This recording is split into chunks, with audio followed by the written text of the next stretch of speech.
அனைவருக்கும் வணக்கம். எளிய முறையில் ஆங்கிலம் கற்க அப்படின்ற தலைப்புக்கு கீழே நம்ம தொடர்ச்சியாக காணொலி பார்த்து வந்துக்கிட்டு இருக்கோம். ஸோ அது எப்பயும் போல் 5 பிரிவாக பிரிக்கப்பட்டிருக்கு. முதலாவதாக கடவுள் வாழ்த்து, திருப்புதல், பாடத்திட்டம், பயிற்சி கேள்விகள் மற்றும் பொதுவானவைகள் அப்படின்னு பிரிக்கப்பட்டிருக்கு. சரிங்களா? கடவுள் வாழ்த்து. திருவாசகம் சிவபுராணம். நமசிவாய வாழ்க, நாதன் தாள் வாழ்க, இமைப்பொழுதும் என் நெஞ்சில் நீங்காதான் தாழ்வாழ்க. சுவாமி மாணிக்க வாசகர்.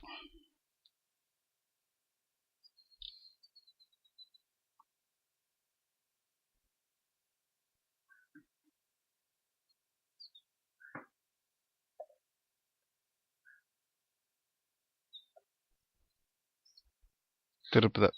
இப்போ என்ன பார்த்து வந்துக்கிட்டு இருக்கோம் அப்படின்னு பார்த்தீங்கன்னா, பாஸ்ட் பர்ஃபெக்ட் டென்ஸ் பார்த்து வந்துக்கிட்டு இருக்கோம். அது எப்போ யூஸ் பண்ணுவோம் அப்படின்னு உங்களுக்கே தெரியும். இறந்த காலத்தில் நடந்த செயலை சொல்கிறதுக்காக தான் யூஸ் பண்ணுவோம். அந்த இறந்த காலத்தில் ஒரு செயல் நடந்துச்சுன்னா இறந்த காலத்திலேயே சொல்லிடுவீங்க. ஒரு 2 செயல் நடந்திருக்கு அப்படின்னா அந்த 2 செயலை சேர்த்து சொல்லணும் அப்படின்னு நினைக்கிறப்போ எந்த செயல் முன்னாடி நடந்துச்சோ, 8 மணிக்கு ஒரு செயல் நடந்திருக்கும், 9 மணிக்கு ஒரு செயல் நடந்திருக்கும். 8 மணிக்கு நடந்ததை இந்த பாஸ்ட் பர்ஃபெக்டை யூஸ் பண்ணுங்க. 9 மணிக்கு நடந்த செயலை சொல்லும்போது பாஸ்ட் டென்ஸை யூஸ் பண்ணுங்க. இதுதான் கான்செப்ட். சரிங்களா? எக்ஸாம்பிளாக ஏதாவது சந்தேகம் தான் வீடியோ நிறுத்தி படித்து பாருங்கள். எல்லாம் படித்தது தான். நம்ம உங்களுக்கு தெரியும், இது 3 வகையாக பாசிட்டிவ் நெகட்டிவ் 2 வகையாக பிரிஞ்சு ஒவ்வொன்றும் தனித்தனியாக 4 டைப்பாக இருக்கும். அதில் முதல் டிக்ளரேட்டிவ் பார்ப்போம். டிக்ளரேட்டிவ் அப்படின்னா I we, you, they, name, plural எந்த சப்ஜெக்டாக இருந்தாலும் ஹேடு அதனோட வெர்போட பாஸ்ட் பார்ட்டிசிபிள் போடுறோம். அதுதான் சிம்பிள், இல்லைங்களா? எக்ஸாம்பிள் பார்த்தீங்கன்னா, ஐ ஹேட் டேக்கன், நான் எடுத்திருந்தேன் அப்படின்னு கேட்குறது. I had taken, we had taken, நாங்கள் எடுத்திருந்தோம். ஹி ஹேட் டேக்கன், அவள் எடுத்திருந்தான். ஷி ஹேட் டேக்கன், அவள் எடுத்திருந்தாள். இந்த மாதிரி சொல்கிறது. சரி, அப்படியே ஒரு ஆப்ஜெக்ட் போட்டு பாருங்களேன். I had taken the book, I had taken the bat, I had taken the cycle எடுத்திருந்தேன் அப்படின்னு சொல்கிறது. சரிங்களா? I had given the book அப்படின்னா என்ன அர்த்தம்? நான் புத்தகத்தை கொடுத்திருந்தேன்னு மாறிடும். கிவ்னா கொடு, அதனோட பாஸ்ட் பார்ட்டிசிபிள் கிவன். சரிங்களா? டேக்னா எடு, டேக்கன்றது past participle. I had taken the book, நான் புத்தகத்தை எடுத்திருந்தேன் அப்படின்னு சொல்லி படிச்சிருக்கோம். இப்போ இன்ட்ராகேட்டிவ்ல எஸ்ஆர் நோ டைப் பார்ப்போம். ஐ ஹேட், ஐவி, யூ தி சப்ஜெக்டாக வந்துச்சுன்னா ஹேட் போட்டு அப்புறம் பாஸ்ட் பார்ட்டிசிபிள் போட்டோம்ல, அந்த ஹேடு தூக்கி முன்னாடி போட்டிங்கன்னா முடிஞ்சு போச்சு. அந்த ஹேடு வந்துச்சு இல்லை, முன்னாடி படிக்கும்போது ஹேடு வந்துச்சு, ஐ ஹேட் டேக்கன் இருந்துச்சு, அந்த ஹேடு தூக்கி முன்னாடி போட்டுருங்க. உடனே கேள்வியாக மாறிடும். இங்கிலீஷில் ரொம்ப சிம்பிள். நான் எடுத்திருந்தேன் இருந்தது, ஐ ஹேட் டேக்கன், நான் எடுத்திருந்தேன் இருந்தது. அப்படி ஹேடத்துக்கு முன்னாடி போட்டால் ஹேட் ஐ டேக்கன் அப்படி கேட்டோம்னா நான் எடுத்திருந்தேனா அப்படின்னு கேட்குறோம். அவ்வளோதான், simple.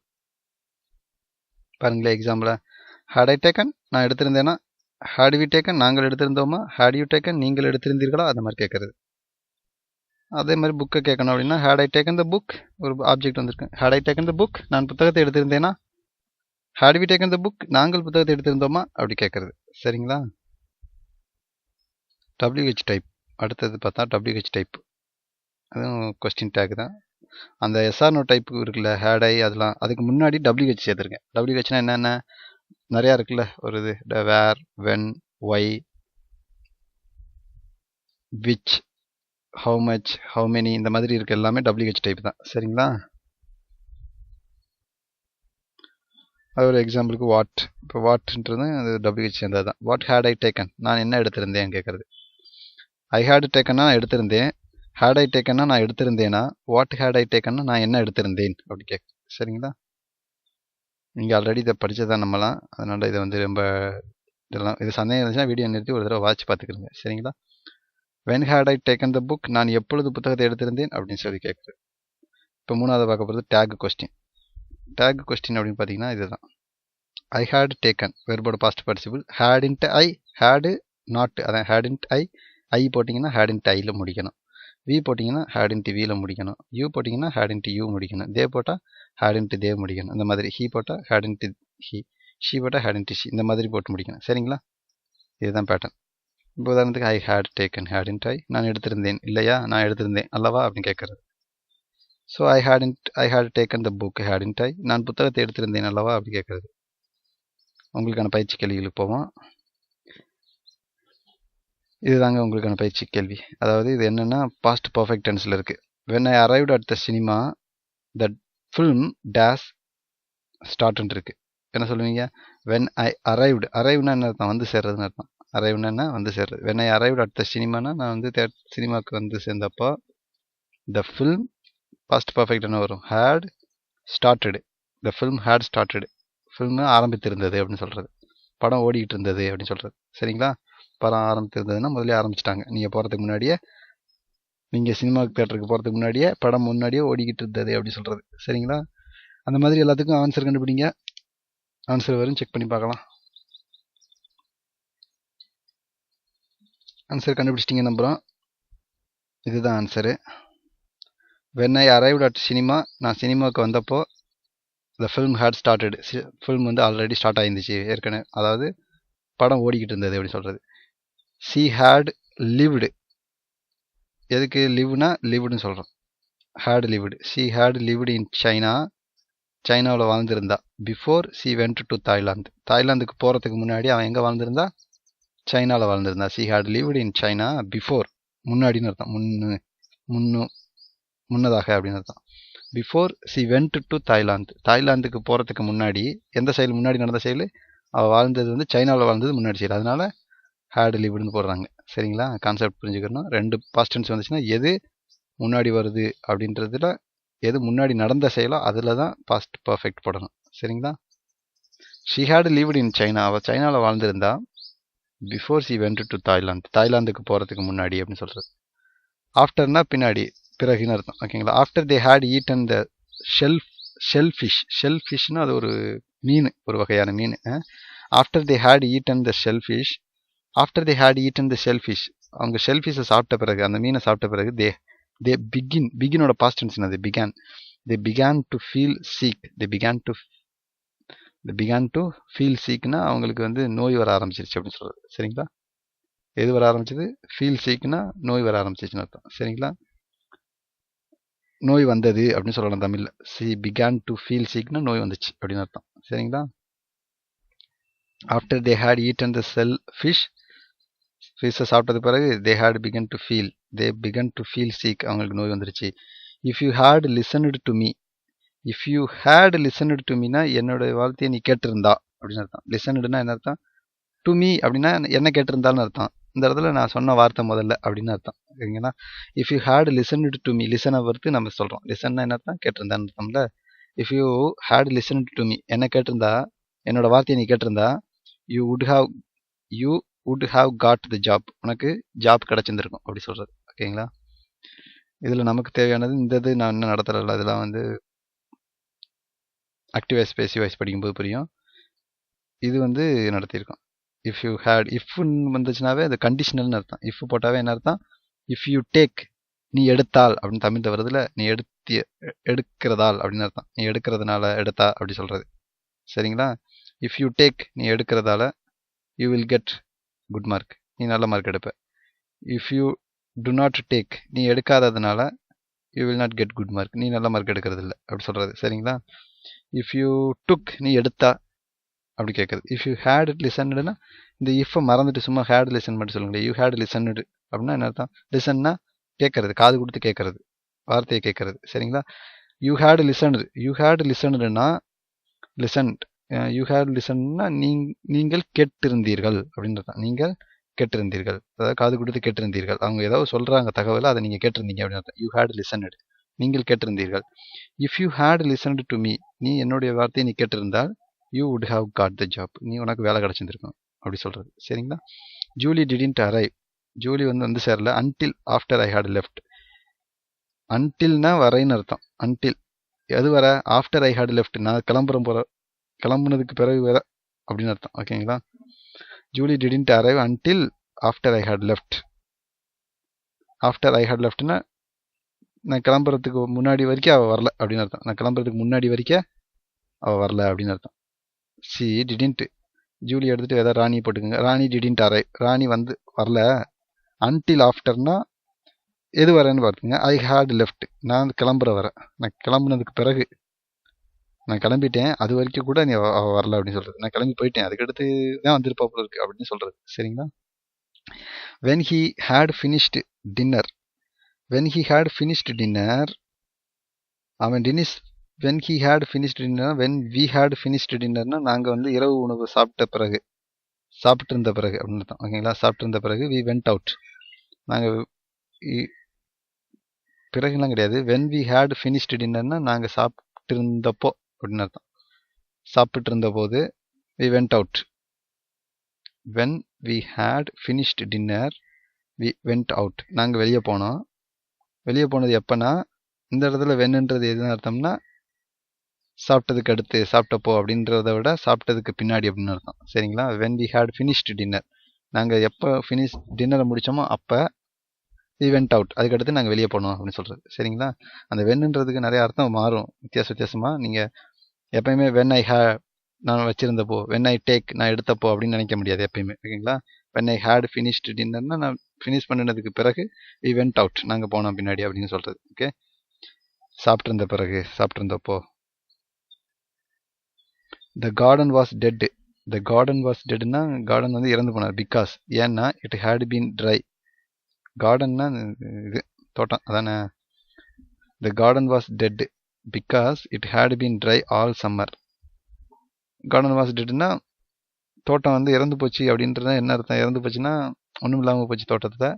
Because it had been அப்படின்னு சொல்கிறாங்க. பியோட பாஸ்ட் பார்ட்டிசிபிள் என்னது been. it had been dry all summer. கோடைக்காலம் முழுவதும் அது சம்மராக இருந்துச்சு, ட்ரையாக இருந்துச்சு, காஞ்சி போயிருந்துச்சு. அதனால தான் தோட்டம்லாம் அழிஞ்சு போச்சுன்னு சொல்கிறாங்க. he had met her before. he had metனா அவளை சந்தித்திருக்கான். he had met அவன் சந்தித்திருந்தான். her அவன் அவளை சந்தித்திருந்தான். பிஃபோர் சம்வேர் எங்கேயோ, இதுக்கு முன்னாடி எங்கேயோ ஒரு இடத்துல அப்படின்னு அர்த்தம். சம்வேர்னா எங்கேயோன்னு அர்த்தம். எங்கேயோ முன்னாடியே அவளை சந்திச்சிருந்திருக்கான் அப்படி சொல்கிறது. ஓகேங்களா. சந்தித்திருந்தான் அப்படி தமிழில் சொல்கிறது. சிம்பிளாக சொல்லி பார்த்தீங்கன்னா he had metனா அவன் சந்தித்திருந்தான். he had met herனா அவன் அவளை சந்தித்திருந்தான். he had met her beforeனா அவன் அவளை முன்னமே சந்தித்திருந்தான். he had met her before somewhereனா அவன் அவளை ஏதோ ஒரு இடத்தில் முன்னவே சந்தித்திருந்தான் அப்படின்னு அர்த்தம். சரிங்களா. we were late நாங்கள் தாமதமாயிட்டோம். For the பிளேனுக்கு தாமதமாயிருச்சு. பிகாஸ் பிளேனுக்கு தாமதம் ஆனது. பிகாஸ் ஏனென்றால் பிகாஸ்னா ஏனென்றால் we had forgotten our passport. நாங்கள் எங்களுடைய பாஸ்போர்ட்டை மறந்துருந்தோம் அப்படின்னு சொல்கிறது. we had forgotten என்ன, ஃபர்கட்டோட பாஸ்ட் பார்ட்டிசிபிள். மறந்துருந்தோம். அவர் பாஸ்போர்ட்னா எங்களுடைய பாஸ்போர்ட்ஸ் எல்லாம் நாங்கள் மறந்துருந்தோம். அதனால பிளேனுக்கு லேட் ஆயிடுச்சு அப்படின்னு சொல்கிறாங்க. she told me அவள் என்கிட்ட சொன்னா தட். எதை சொன்னா that she had studied a lot before the exam. she had studied a lot before the examனா எக்ஸாமுக்கு முன்னாடி நிறைய படிச்சிருந்ததா. she had studiedனா என்ன அர்த்தம், ஃபர்ஸ்ட் இதை ட்ரான்ஸ்லேட் பண்ணுங்க. she had studiedனா அவள் படித்திருந்தாள் அப்படின்னு அர்த்தம். she had studied a lot அப்படின்னா என்ன அர்த்தம், அவள் நிறைய படித்திருந்தாள்னு அர்த்தம். she had studied a lot beforeனா அவர் முன்னவே நிறைய படிச்சிருந்தாங்க. எதுக்கு முன்னவே நிறைய படிச்சிருந்தா, பிஃபோர் த எக்ஸாம், தேர்வுக்கு முன்னாடியே நிறைய படிச்சிருந்தா. she had studied a lot before the exam. அப்போ தேர்வுக்கு முன்னாடியே அவள் நிறையா படிச்சிருந்தா அப்படின்னா தட்டுன்னா என்ன அர்த்தம், படித்திருந்தாள் என்று she told me அவள் என்கிட்ட சொன்னா அப்படின்னு சொல்கிறார். சரிங்களா. அப்போ படிச்சிருந்த செயல் முன்னாடி நடந்திருக்கு, சொன்ன செயல் வந்து ரெண்டாவது நடந்திருக்கு. அதனால தான் இது பாஸ்ட் டென்ஸ், இது பாஸ்ட் பர்ஃபெக்ட்ல இருக்கு. அது ரொம்ப முக்கியமாக நோட் பண்ணிக்கணும். சரிங்களா. அடுத்த பேஜ் வந்துருச்சு. இதையும் நீங்கள் அதை எடுத்த மாதிரி சால்வ் பண்ணுங்கள். நாட் போட்டு தான் நெகட்டிவ்ல எழுதணும். சரிங்களா. உங்களுக்கு தெரியும், ஆல்ரெடி படிச்சிருக்கீங்க. இந்த இடத்துல வீடியோ நிறுத்தி எழுத ஆரம்பிங்க.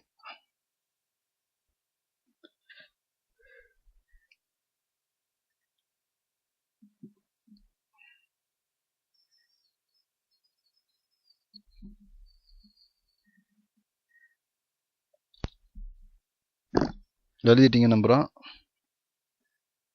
ஆன்சர் வந்திருக்கு, செக் பண்ணி பாருங்கள்.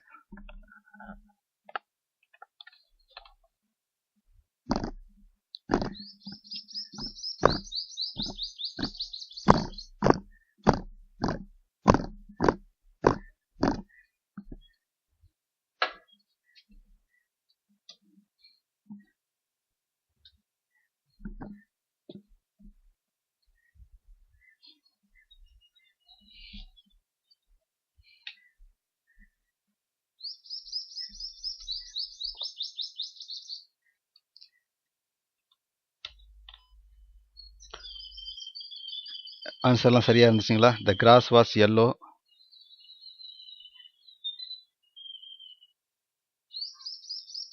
The grass was yellow because it hadn't rained all summer. It hadn't rainedனா மழையே விழுகாததுனால அப்படின்னு அர்த்தம். பிகாஸ் இட் ஹேடன்ட் ரெயின்டுனா மழை விழுந்திருந்ததுனாலன்னு கிடையாது. விழுந்திருந்தா ஹேடு, விழுந்திருக்கலை அப்படின்னா அதனோட எதிர்ப்பு. Because it hadn't rained all summer, கோடை காலம் முழுவதும் மழை இல்லாததுனால இந்த கிராஸ் வாஸ் எல்லோ, மழை இல்லாததுனால அப்படின்னு தமிழில் சொல்கிறோம்ல, மழை இல்லாததுனால அப்படின்னு சொல்லும்போது because it hadn't rained all summer the grass was yellow. The grass was yellow because the grass was yellow. எதுக்கு இது ஒவ்வொன்றுக்கும் தனித்தனியாக சொல்லிக்கிட்டு இருக்கோம்னா, இப்போ தான் லிங்கிங் ப்ராசஸ் உங்கள் மைண்டில் நடக்கும். நம்ம சொல்ல அது வந்து கான்செப்ட் புரிய வரும். அதனால தான் அது கொஞ்சம் டைம் எடுத்து சொல்லிக்கிட்டு இருக்கோம். கொஞ்சம் கூர்ந்து கவனிங்க, ஓகேங்களா? த கிராஸ் வாஸ் எல்லோ, அந்த கிராஸ் வந்து எல்லோவாக இருந்தது, மஞ்சள் கலரில் இருந்துச்சு. கிராஸ்னா என்னன்னு தெரியுமில்ல, புற்கள். புற்கள் மஞ்சள் கலரில், புல் வந்து மஞ்சள் கலரில் இருந்தது. த கிராஸ் வாஸ் எல்லோ, புல் மஞ்சள் கலரில் இருந்துச்சு. Because it hadn't rained all summer, மழையே இந்த கோடை காலம் முழுவதும் மழை விழுகாததுனால. ஆல் சம்மர்னா முழுவதும்னு அர்த்தம். ஆல் சம்மர்னா கோடை முழுவதும், கோடை காலம் முழுவதும் மழை விழுகாததுனால, பிகாஸ்னா மழை விழுகாததுனால் அப்படின்னு சேர்ந்து வரும். பிகாஸ் அப்படின்னா ஏனென்றால் அப்படின்ற மாதிரி அர்த்தம் இருக்கு. பிகாஸ்னா இந்த மாதிரி சேர்த்து சொல்லும்போது இப்போ நான் சொல்றேன் பாருங்க, இந்த கிராஸ் வாஸ் எல்லோ, கிராஸ் வந்து புல் வந்து மஞ்சளாக இருந்தது, வெளுத்து போயிருந்தது. Because it hadn't rained all சம்மர்னா கோடை முழுவதும் மழை விழுகாததினால் புற்கள் வெளுத்து போயிருந்தன அப்படி சொல்றது. சரிங்களா? புற்கள்னு போடல, இந்த புல்லு வெளுத்திருந்ததுன்னு சொல்றாங்க Tamil. The lights went off, lights என்று went off, lights went off because we hadn't paid the electricity bill. இந்த இடத்துல வந்து ஃப்ரேஷல் வெர்ப் யூஸ் பண்றாங்க, வெண்ட் ஆஃப் அப்படின்னு. சரிங்களா? The lights went off because we hadn't paid electricity bill. இப்போ கவனிங்க, the lights went off because we hadn't paid electricity bill அப்படி சொல்கிறாங்க. இதுக்கு என்ன அர்த்தம்? த லைட்ஸ் வெண்ட் ஆஃப்னா லைட்லாம் அமர்ந்து போச்சுன்னு அர்த்தம். வெண்ட் ஆஃப்னா அமர்ந்து போச்சு. பிகாஸ் ஏன்னா we hadn't paid the electricity bill, நாங்கள் வந்து எலக்ட்ரிசிட்டி பில்லை வந்து பே பண்ணாமல் இருந்திருந்தோம் அப்படி சொல்கிறது. வி ஹேடன்ட் பெய்டுனா பே பண்ணாமல் இருந்திருந்தோம். We hadn't paid the electricity bill, நாங்கள் எலக்ட்ரிசிட்டி பில்லாக பே பண்ணாமல் இருந்திருந்தோம் அப்படின்னு அர்த்தம். பணம் செலுத்தாமல் இருந்திருந்தோம்னு அர்த்தம். அதனால the lights went off, light ஃபுல்லாக ஆஃப் ஆயிடுச்சு அப்படின்னு அர்த்தம். சரிங்களா? த சில்ட்ரன் ஹேடன்ட் டன், இந்த குழந்தைகள் ஹேடன்ட் டன்னா தெரியுமில்ல, டூவோட பாஸ்ட் பார்ட்டிசிபிள் தான் டன்னு. டூவோட பாஸ்ட் பார்ட்டிசிபிள் என்னது? டன்னு. த சில்ட்ரன் ஹேடன்ட் டன்னுனா எதை முடிக்கல? தியர் ஹோம்ஒர்க், அவங்களுடைய வேலை, அவங்க வீட்டு பாடங்களை வந்து முடித்திருக்கல. So they where in trouble, அதனால அவங்க வந்து துன்பப்பட்டார்கள் அப்படின்னு சொல்றாங்க. ஓகேங்களா? ட்ரபுள்னா துன்பப்படுறது, கஷ்டப்படுத்துறது. ஏதாச்சும் ஒரு அங்கே அடி, இப்போ ஏதாச்சும் முடிக்காமல் ஹோம்ஒர்க் முடிக்காமல் போனீங்கன்னா எப்படி கஷ்டப்படுவீங்கல்ல, அங்கே ஏதாச்சும் ட்ரபுள் நடக்கும், பிரச்சனையில் இருக்கிறது. சரிங்களா? They hadn't eaten, so they hadn't ஈட்டன்னா அவங்க சாப்பிட்டு இருக்கல. தே ஹேட் ஈட்டன்னா அவங்க சாப்பிட்டு இருந்தாங்க. தே ஹேடன்ட் ஈட்டன்னா அவங்க சாப்பிட்டு இருக்கலை. So we went to a restaurant, அவங்க சாப்பிட்ருக்காதனால, so we went to a restaurant. They hadn't eaten, அவங்க சாப்பிட்ருக்கல, ஆகையினால நாங்கள் வந்து we went to a restaurant, நாங்கள் ரெஸ்டாரண்ட்டுக்கு போனோம் அப்படின்னு சொல்கிறது. அவங்க சாப்பிடல, ஆனால் நாங்கள் ரெஸ்டாரண்ட்டுக்கு போனோம் அப்படின்னு சொல்கிறது. சரிங்களா? We couldn't go, could not கோனா போக இயலாமல் போனதுன்னு அர்த்தம். We could not go in to the concert, கன்சர்ட்டுக்கு ஒரு நிகழ்ச்சி இருக்குது. கன்சர்ட்னா ஒரு நிகழ்ச்சி, பாடல் நிகழ்ச்சி மாதிரி கன்சர்ட். அந்த நிகழ்ச்சிக்கு போக முடியல. பிகாஸ் ஏன்னா we hadn't brought our tickets, நாங்கள் வந்து எங்களோட டிக்கெட்டை வாங்கியிருந்திருக்கல அப்படின்னு அர்த்தம். வி ஹேடன்ட் பிராட்னா என்ன அர்த்தம்? நாங்கள் வாங்கியிருந்திருக்கல, கொண்டு வந்திருக்கலன்னு அர்த்தம். பிராட்னா என்ன அர்த்தம்? கொண்டு வந்திருக்கல, வாங்கலன்னு அர்த்தம் இல்லை, பாட்னா தான் வாங்கலன்னு அர்த்தம். வி ஹேடன்ட் பிராட்னா கொண்டு வந்திருக்கல அவர் டிக்கெட், எங்களோட டிக்கெட்டை நாங்கள் கொண்டு வராததுனால அப்படின்னு தமிழ் அர்த்தம். Because we hadn't brought our டிக்கெட்ஸ்னா எங்களோட டிக்கெட்டை நாங்கள் கொண்டு வராததுனால we couldn't go in to the concert, அந்த நிகழ்ச்சிக்குள்ளே போக முடியல அப்படின்னு அர்த்தம். சி செட், அவள் சொன்னா, தட்டு C hadn't visited the UK before. இதுதான் வந்து இப்போதைக்கு புரியாது. எதுக்கு சொல்கிறேன்னா, இதில் அந்த தட்டு இட்டுலாம் வரும்போது தான் அது டைரக்ட் இன்டைரக்ட் ஸ்பீச் படிக்கும்போது தான் புரியும். ஸோ பொதுவாக என்ன இருக்குது, கான்செப்ட் இருக்குது. சி ஹேடன்ட் விசிட்டட், அதை நீங்கள் கரெக்டாக எழுதிட்டீங்களா பாருங்கள், அவள் விசிட் பண்ணியிருக்கல அப்படின்னு அர்த்தம். ஜூலி அண்ட் ஆன் ஹேடன்ட் மெட், அவங்க வந்து சந்திச்சுக்கல. பிஃபோர் த பார்ட்டி, பார்ட்டிக்கு முன்னாடி அவங்க ஒருத்தர் சந்திச்சுக்கலன்னு அர்த்தம். அவங்க சந்திச்சுக்கல. ஜூலி அண்ட் ஆன்னா Raja and Rani hadn't met before the party, பார்ட்டிக்கு முன்னாடி ராஜா ராணி மீட் பண்ணிக்கல அப்படின்னு அர்த்தம். தே ஹேடன்ட் ஹேடு, அவர்கள் ஹேடன்ட் ஹேடு பிரேக்ஃபாஸ்ட்னா அவங்க காலை உணவு எடுத்துக்கல. When he arrived, I hadn't had பிரேக்ஃபாஸ்ட்னா நான் காலை உணவு சாப்பிடல. வென் ஹி அரைவ்டு, அவன் வந்தப்போ நான் காலை உணவு சாப்பிட்ருக்கல அப்படின்னு சொல்கிறது. ஓகேங்களா. ஹி ஹேடின்ட் யூஸ்டு இமெயில் பிஃபோர், அவன் இதுக்கு முன்னாடி இமெயிலை யூஸ் பண்ணினதில்லை. ஸோ அதனால், ஸோனா என்ன அர்த்தம், அதனால், ஆகையினால் அப்படின்னு அர்த்தம். ஸோ ஐ ஷோடு ஹிம், நான் காட்டினேன் அவனுக்கு, ஹவு டு யூஸ் இட், அதை எப்படி யூஸ் பண்ணுறதுன்னு நான் சொல்லிக் கொடுத்தேன். ஸோனா இந்த இடத்துல காட்டு சொல்லிக் கொடுத்தேன்ற அர்த்தம். யூ ஹேடின்ட் ஸ்டடிடு, நீ படித்திருக்கல. ஃபார் த டெஸ்ட், நீ வந்து தேர்வுக்காக படிச்சிருக்கல. So you were in nervous, you were in நர்வஸ்னா நீ தேர்வுக்கு படித்திருக்காததினால். Okay. You hadn't studied for the test, நீங்கள் வந்து தேர்வுக்கு படிச்சிருக்காததினால்.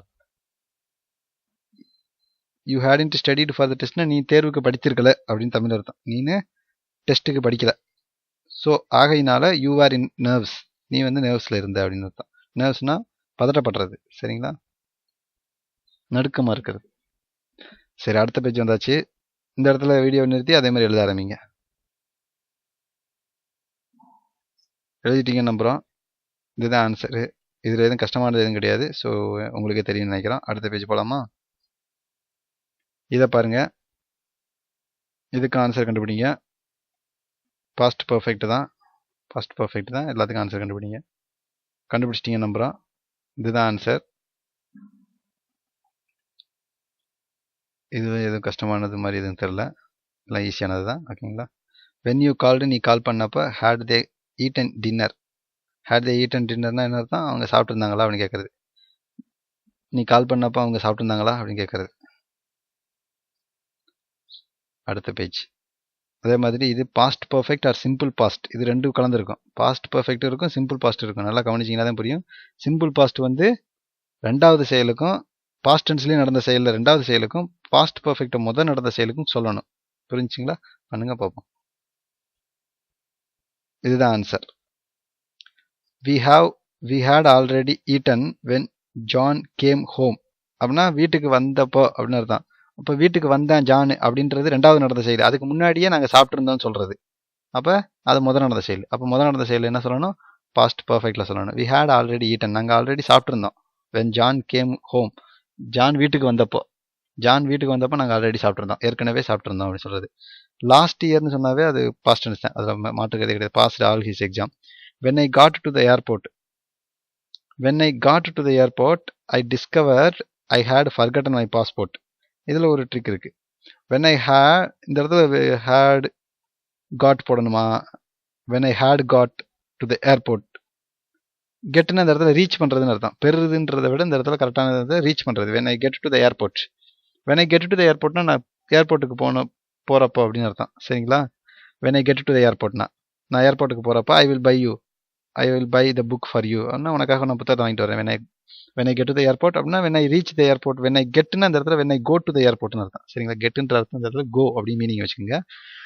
when I got to the airport அப்படின்னா இது வந்து முதல் நடந்த செயல். ஏர்போர்ட்டுக்கு முதல்ல போயிட்டான், அப்புறம் தான் I discovered, அப்புறம் கண்டுபிடிச்சானா I had forgotten my passport.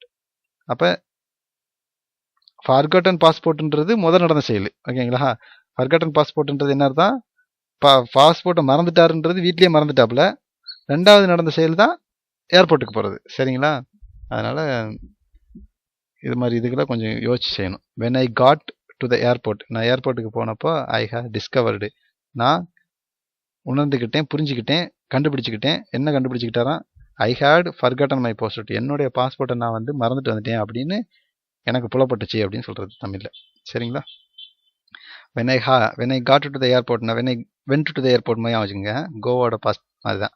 when I got to the airport, I discovered I had forgotten my passport. Okay, I went to the library, then I bought some milk and went home.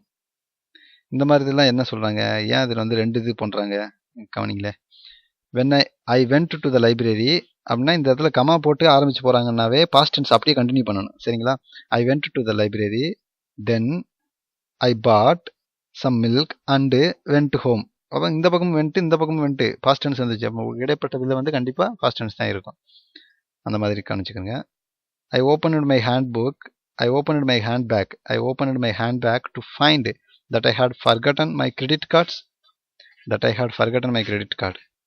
I opened my handbag to find that I had forgotten my credit card. இது எப்படி சொல்லுவீங்க, I opened my handbag to find. I opened my handbag to findனா கண்டுபிடிக்கிறேன். To ஃபைண்ட்னா என்ன அர்த்தம்? ஐ opened my ஹேண்ட்பேக்னா ஹேண்ட்பேக்கை open பண்ணினேன் அப்படின்னு இருக்கு. எதை கண்டுபிடிக்கிறதுக்காண்டி ஓப்பன் பண்ண? டு ஃபைண்டுனா கண்டுபிடிக்கிறதுக்காண்டி அர்த்தம். தட்டுன்னு சொல்லி ஏதோ சொல்ல வர்றாங்க. அது என்ன அப்படின்னு பார்த்தீங்கன்னா, தட்டு ஐ have forgotten my credit card. I have forgotten my credit card. என்னுடைய கிரெடிட் கார்டை நான் மறந்து போயிட்டேன். அதை கண்டுபிடிக்கிறதுக்காக என்னுடைய பேக்கை நான் ஓப்பன் பண்ணேன் அப்படின்னு சொல்கிறது. சரிங்களா? கிரெடிட் கார்டை நான் மறந்ததுனால இந்த இடத்துல எப்படி இதுக்கு பொருள் வருது அப்படின்னா, I opened my handbag to find that I have forgotten my credit card. பாருங்க, I opened my handbag to find that I had forgotten my credit card. என்னுடைய கிரெடிட் கார்டை நான் மறந்துருந்தேன், அதை கண்டுபிடிக்கிறதுக்காக என் பேக்கை ஓப்பன் பண்ணினேன் அப்படின்னு அர்த்தம். சரிங்களா? ஹேண்ட் பேக்கை ஓப்பன் பண்ணினேன். Next, when we arrived at the station. When we arrived at the station, நாங்கள் வந்து ஸ்டேஷனை ரீச் பண்ணினப்போ, அரைவ்டு வந்து சேர்ந்தப்போ, the train had already left. Train already போயிடுச்சு அப்படின்னு அர்த்தம். லீவ்னா லீவ் லெஃப்ட் கிளம்பிடுச்சுன்னு அர்த்தம்.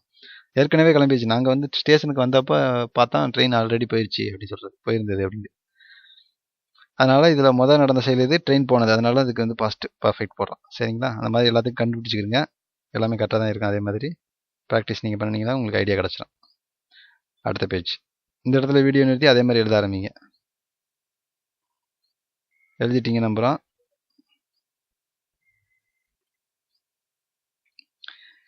இது மாதிரி இதுக்கெல்லாம் நல்லா கொஞ்சம் கவனிச்சுக்கோங்க. First I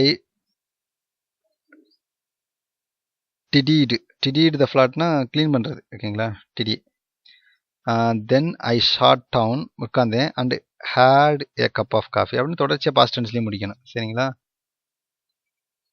William felt ill last night because, last night வந்து ஒரு மாதிரியா ஃபீல் பண்ணான், நோய்வாய்ப்பட்டான். ஏன்னா ஹி ஹேட் ஈட்டன், அவன் அதுக்கு முன்னாடி என்னமோ சாப்பிட்ருக்கேன். டூ மெனி கேக்ஸ், நிறைய கேக்ஸ்களை சாப்பிட்ருந்தேன். அது முன்னாடி நடந்த செயல். அதனால ரெண்டு பாஸ்ட் டென்ஸ் சொல்லும்போது இது முன்னாடி நடந்த செயலை சொல்கிறதுனால இதை வந்து இது பண்ணுறோம். சரிங்களா?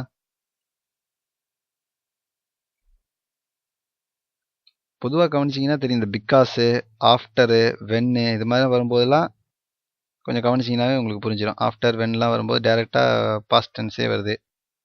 ஆஃப்டர் அரைவிங் ஹோம் இதெல்லாம் வந்து காம்ப்ளெக்ஸ் சென்டென்ஸ் பின்னாடி படிக்கும்போது பார்க்கலாம். சரிங்களா?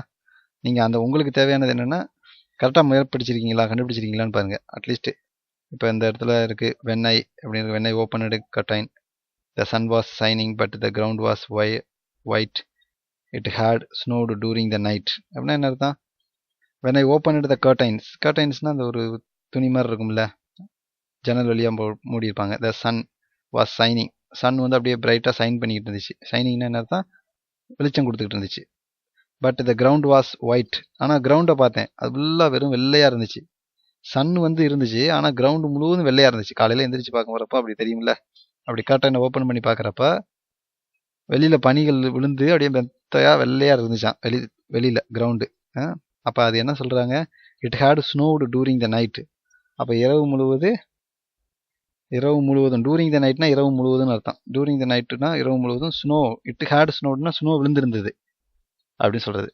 ஸ்னோ விழுந்திருந்தது, இரவு முழுவதும் பனி விழுந்திருந்தது அப்படின்னு சொன்னோம். பனி விழுந்திருந்ததுன்னு சொல்கிறோம்ல தமிழில், பனி விழுந்திருக்கு. இரவு முழுவதும் பனி விழுந்திருந்தது. நான் காலையில் பார்த்தேன், கிரவுண்ட்லாம் இதாக இருந்துச்சு, ஒயிட்டாக இருந்துச்சு, சன் வந்து இருந்துச்சு அப்படி சொல்கிறது. சரிங்களா? இந்த மாதிரி சுச்சுவேஷனுக்கு இதை யூஸ் பண்ணுவோம். அதே மாதிரி இதுக்கு கண்டுபிடிங்க. பாஸ்ட் பர்ஃபெக்ட் மட்டும்தான் இதில், அதனால ஆன்சர் கண்டுபிடிங்க. இதுக்கு கண்டுபிடிச்சிட்டிங்க நம்புகிறோம். இதுதான் அதுக்கான ஆன்சரு. கரெக்டாக செக் பண்ணிக்கிறீங்க, கரெக்டாக எழுதிருக்கீங்களாண்டு. அடுத்த பேஜ். இதுவும் பாஸ்ட் டென்ஸ் தான். இதுக்கு ஆன்சர் கண்டுபிடிங்க. இதுதான் ஆன்சர், செக் பண்ணிக்கிறீங்க.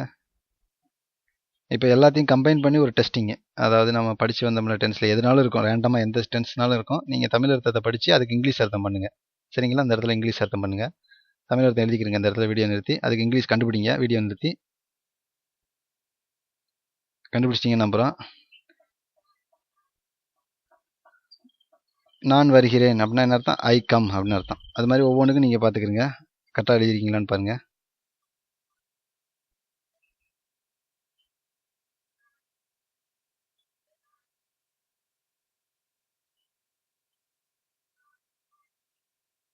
எல்லாத்தையும் கரெக்டாக எழுதிருக்கீங்களா? அடுத்த பேஜ் போகலாமா? அதே மாதிரி இதுக்கும் கண்டுபிடிங்க தமிழ் அர்த்தம். தமிழ் அர்த்தம் இங்கிலீஷ் அர்த்தம் கண்டுபிடிங்க. இங்கிலீஷில்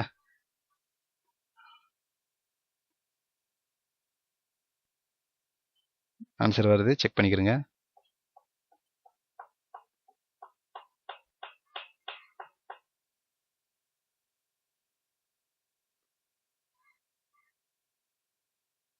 இதுதான் ஆன்சர். வீடியோ நிறுத்தி ஒரு தடவை செக் பண்ணிக்கிறங்க.